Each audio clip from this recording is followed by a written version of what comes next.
Some people like to think that the deep web is a joke. It's not. In no way is it a place some half-assed show-off should even think about stumbling into.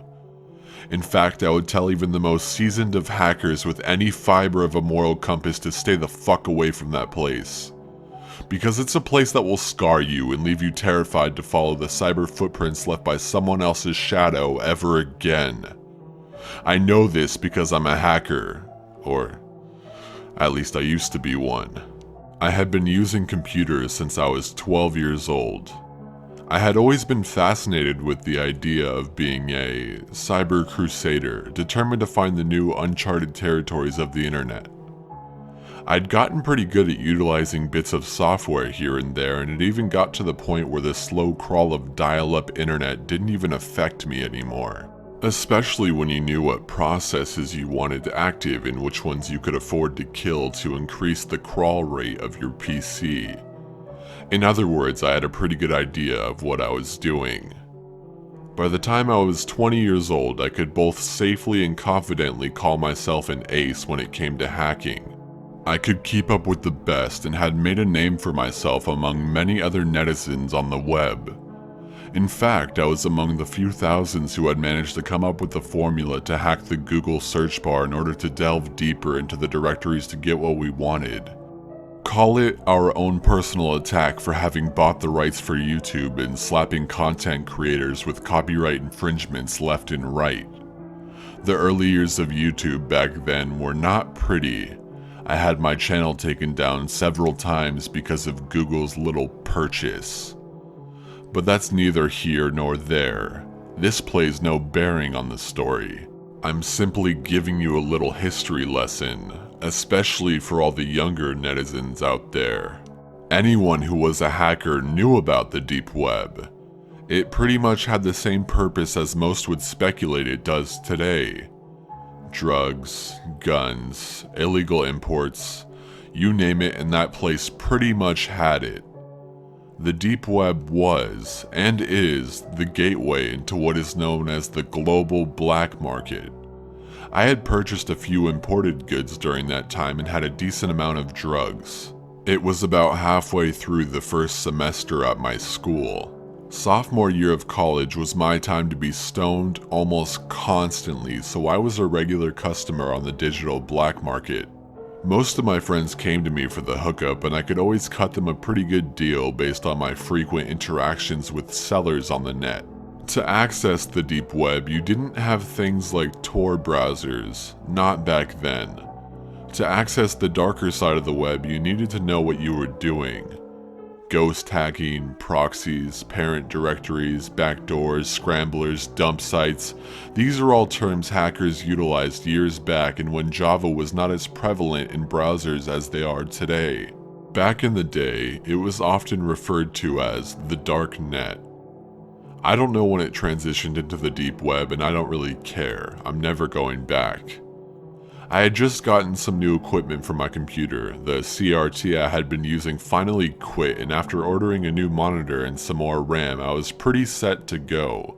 My plan was to try and barter for a better sound card when I could afford it with the vendors I went to on the dark net. I was setting up to do a little bit of gaming when I noticed I had an alert from one of my net friends saying they had stumbled across something interesting. A series of black boxes that, when opened, seemed to lead you down another web directory. It was like tunneling, but more vast. Knowing my curious nature, he had passed the information on to me, knowing I would want to follow up on this information. I was one of the few vagrant hackers in my circle, an explorer, mindlessly taking one path and then another and opening up a door and seeing where it goes. Most times you would come across a treasure trove of information, or a dead end. He hadn't cut any corners when he broke down everything to me. His start point, the different pathways he had taken, how often he had reset his IP address per 30 to 45 seconds, what protocols he had used to cover up his trail, and the level of encryption that he had encountered with each box and how long it had taken him to reach the next one. 7 boxes he had come across, and upon reaching the 7th is where he'd gotten stuck. Challenge accepted. I quickly glanced over the data, already booting up the ghost hacks and IP scramblers. I needed to have what was in front of me knocked out of the way, as well as being able to cover my own ass. With the new encryption I had made, I would be able to latch onto an existing IP address for 30 seconds before bouncing to another one, making it seem like I had disappeared. This was great in theory, but forced my movements to be slow when it came to being able to do things on my sad little Inspiron. In 10 short minutes, I was ready to go. Like he had shown me, I followed his pathways and activated my encryptions to keep myself safe, wandering from parent directory to parent directory. It didn't take long for me to run into the first black box. Just a basic encryption that took almost no time to break through. Inside was a directory with 4 different subdirectories. I knew that the second link was where my friend went, but my curiosity led me to pick the first one.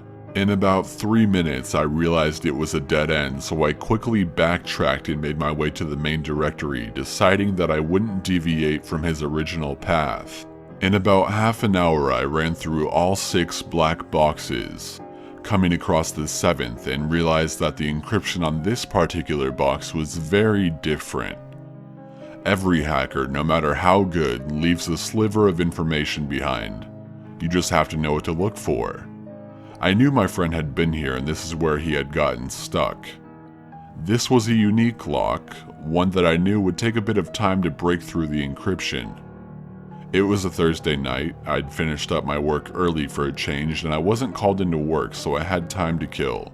Now this box was a tricky little shit. I had never run across so many tedious things to break through in my entire life. It was more annoying than an actual challenge. A tug here, a pull there, slipping and dipping and moving around all the different codes in an attempt to decipher just what all this information entailed. But I wasn't allowed the luxury of lingering because the minute I got distracted to see and understand what exactly I was swimming through, the encryption would completely kick me out of the box, forcing me to start all over again. After another 45 minutes, I managed to break through and I felt like I was sitting on top of the world, but the only problem was that I was in another directory again, except this time, there was only one thing inside of it. It was a redirect hyperlink labeled WTTMH. I was too happy to know I'd broken through the damn encryption code blocking this pathway that I didn't even stop to think and wonder what those letters meant. Like a fucking pleb, I just clicked on the link and let it redirect me.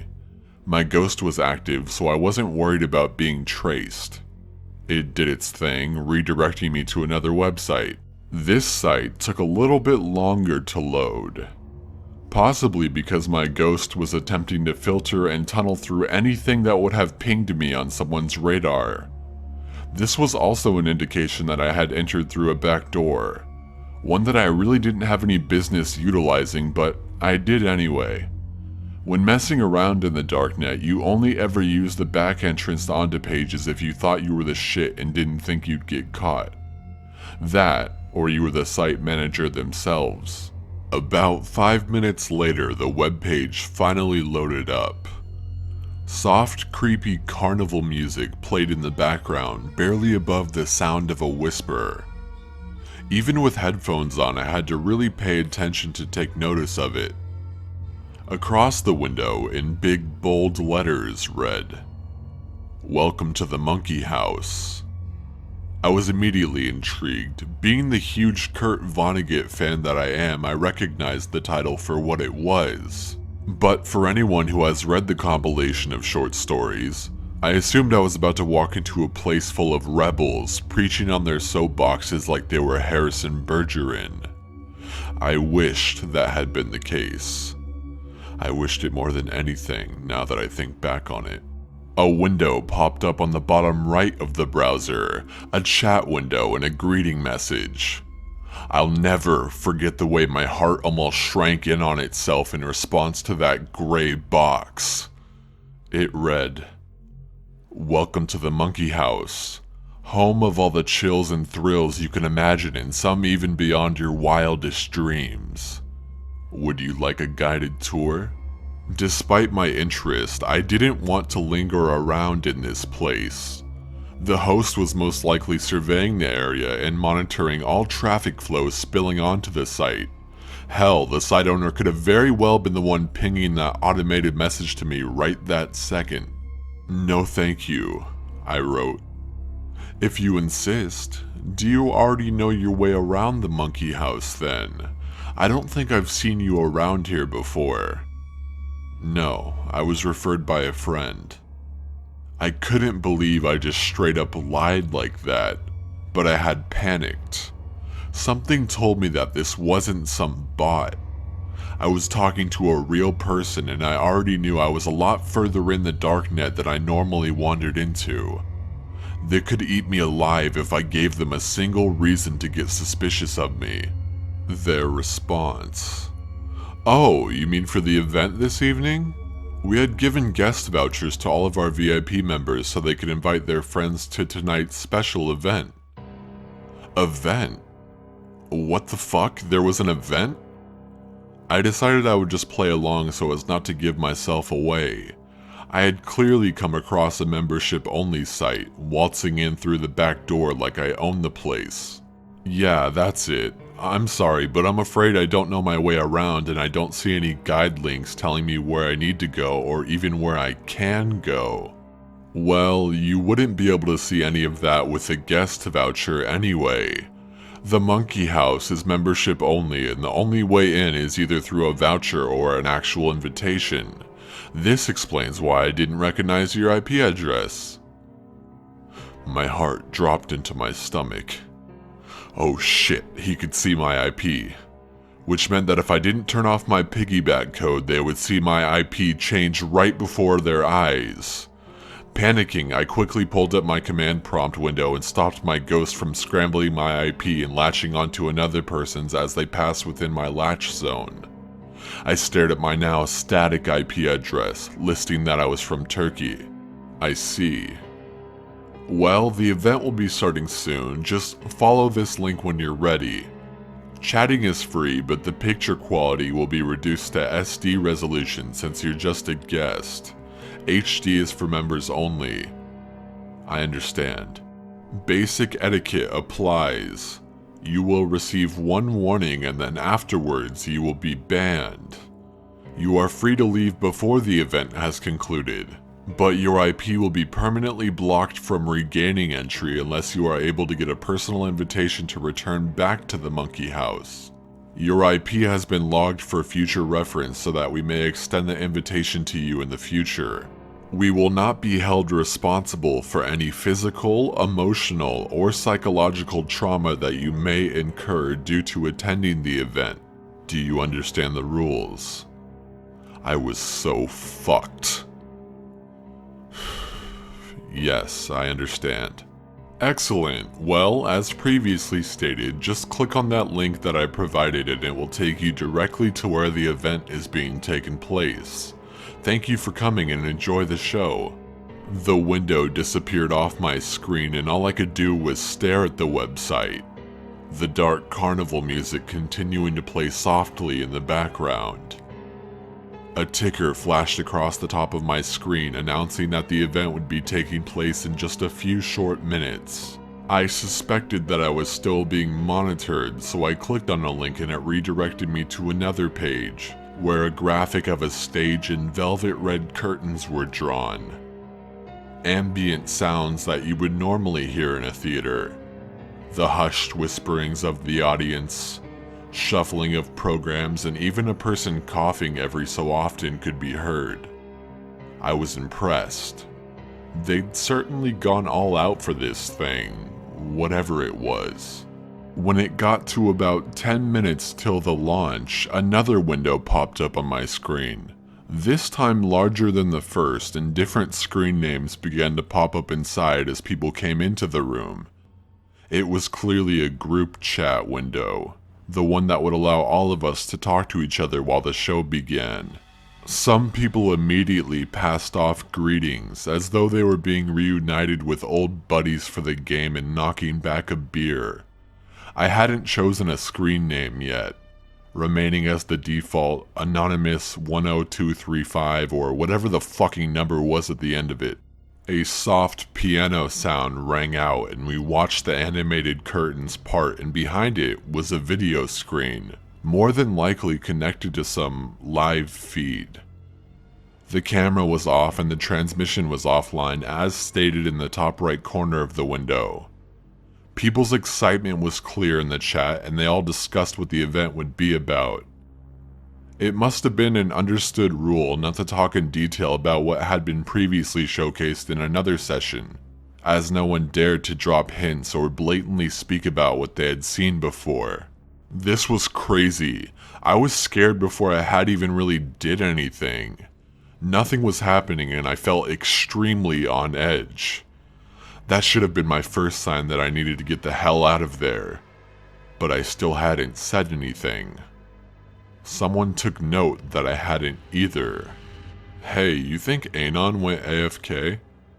I went wide-eyed at this screen. Don't know. Yo, Anon, where you at? Say something, creepin' ass motherfucker. A chill ran down my back, slow and unsettling before I let my fingers fly across the keys. The first was to change my screen name. Wiki Blaster. It was a desperate attempt to combine two aliases I'd previously been known for into one thing. My mind switched back into hacker mode and I cleared my throat some, still mentally bracing myself for what was about to happen. I'll say something when I've got something to say, which won't be much seeing as how the show's getting ready to start. A few oohs and oh snap in response. I wasn't about to get an ego over some smart-ass comment, not when I was in unknown territory like this. In hindsight, I should have just left. I should have just said fuck this place and dipped out of there. But I was too afraid of giving myself away, especially now that I had bothered to open my stupid mouth. A hailstorm of messages flooded the chat, mostly people counting down the seconds as we hit the 1 minute mark. A time ticker appeared over the video window mounted on the stage when it hit 30 seconds. They went from white to pink and then a shade of red, growing darker as the numbers decreased slowly to 1.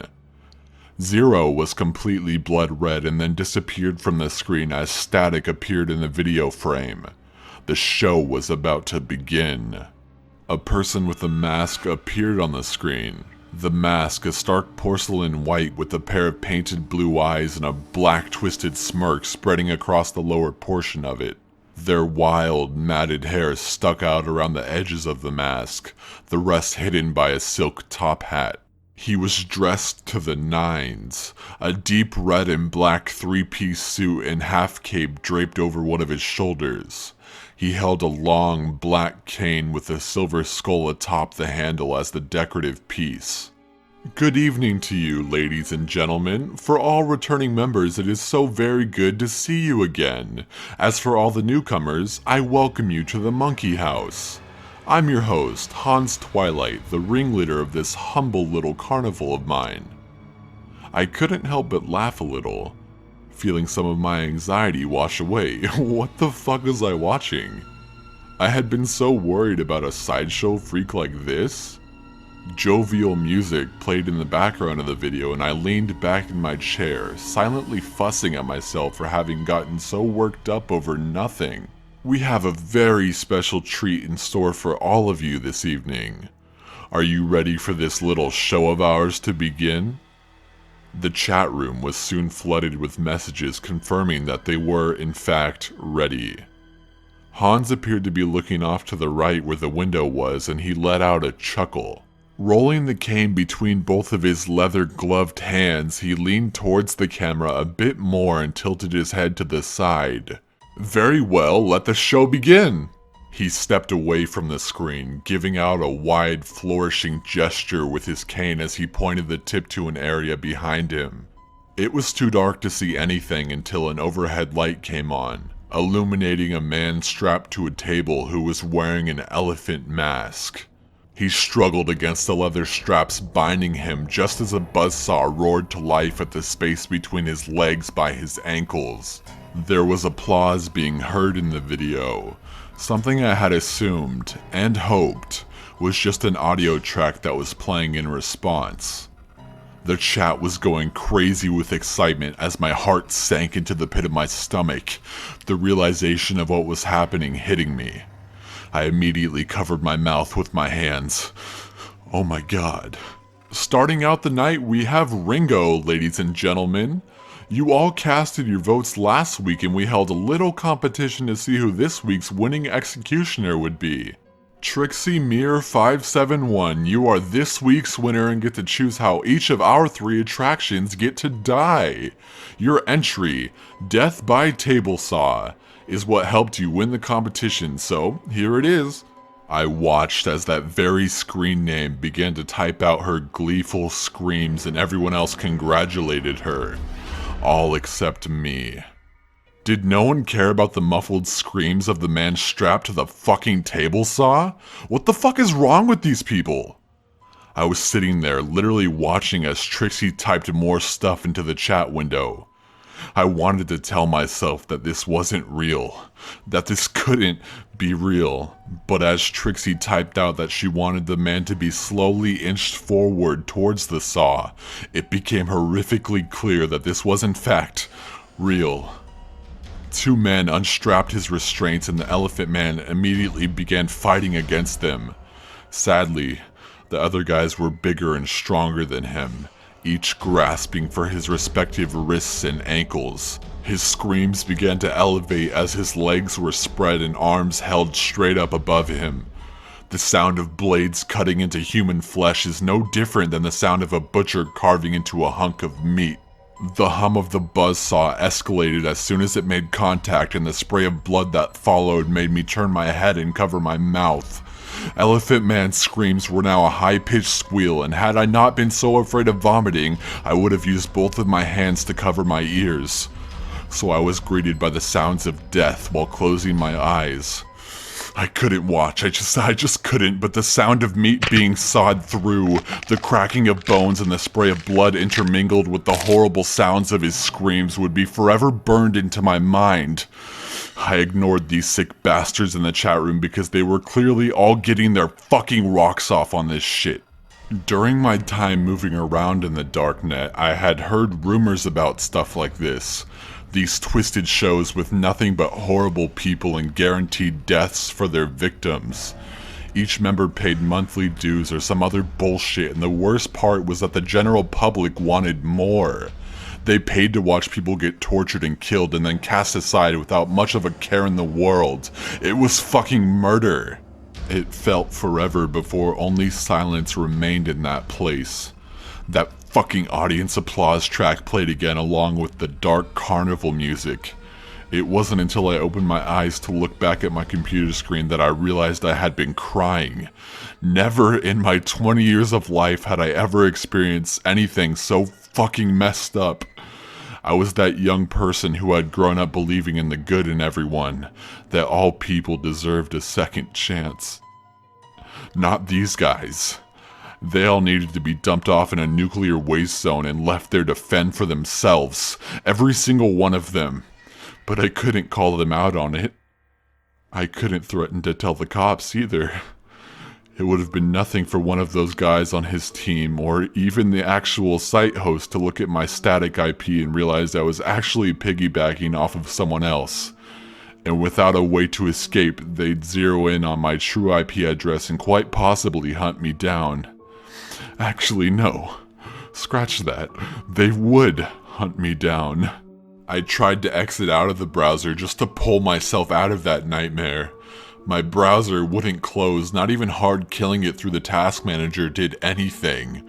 Some kind of script on the site was preventing me, and everyone else, from being able to close the browser. We were locked in. We couldn't get out. I couldn't get out. Well, that was certainly colorful, wasn't it? Let's have Bridget come out now.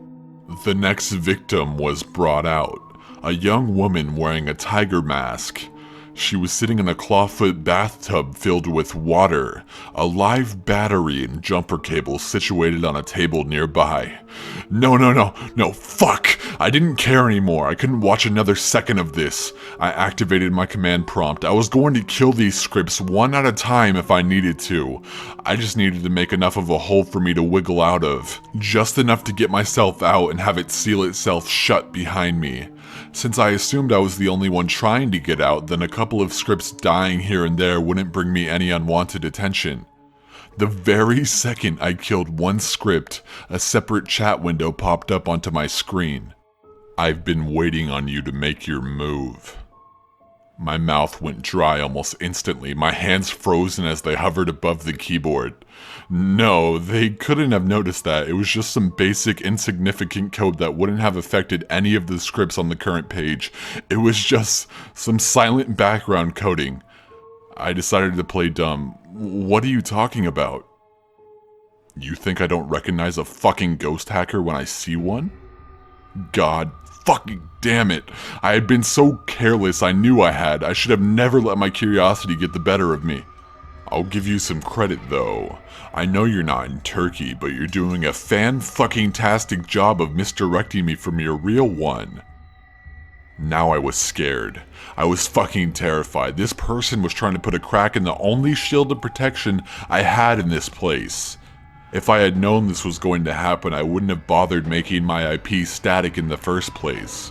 My misdirection sequence would only be successful for so long before it finally lost its effect and I would be discovered. This was my first time running across another hacker with malicious intent against me. I didn't know what I would expect or what would come of me the moment I was caught, but I didn't care anymore. Without blinking, I reached behind my rig and pulled the power supply cord loose from the machine. My screen went dark and the carnival music was no more. I didn't waste another second. Getting my tools out, I started dismantling my tower, all but ripping parts out of the machine before dumping memory sticks and various other components into the bathroom sink. I flooded them in the basin without a second thought, returning to my room and grabbing a handful of refrigerator magnets and started running them across everything that had been inside my rig. My roommate walked in just as I was stripping the shell of my rig to the bare minimum, and when she asked what I was doing, I told her that it was in her best interest to not pry about it. Not that I would have told her anyway. It's safe to assume I tore the ever-living shit out of my machine. It's also safe to assume that for the next 6 months, I didn't go anywhere near a computer that wasn't part of campus property, and outside of my school email, I erased all of my previous emails and messenger names, even the ones dating back as far as middle school. I did everything I could to erase my very existence off the internet world for a time and stop being a hacker altogether. I hadn't even let any of my contacts know I was going off the grid on the net. Maybe it was better for them not to know. I never did tell my friend that I managed to break through that last black box. I still haven't, even after all these years. I don't know if that place is still running or not, or if after 8 years the person in charge finally just had enough and threw it all away. To tell you the truth, I don't want to know either. I took one thing from that experience and made one wish. That for the rest of my life, I never see a message addressed to me saying, "Welcome to the Monkey House."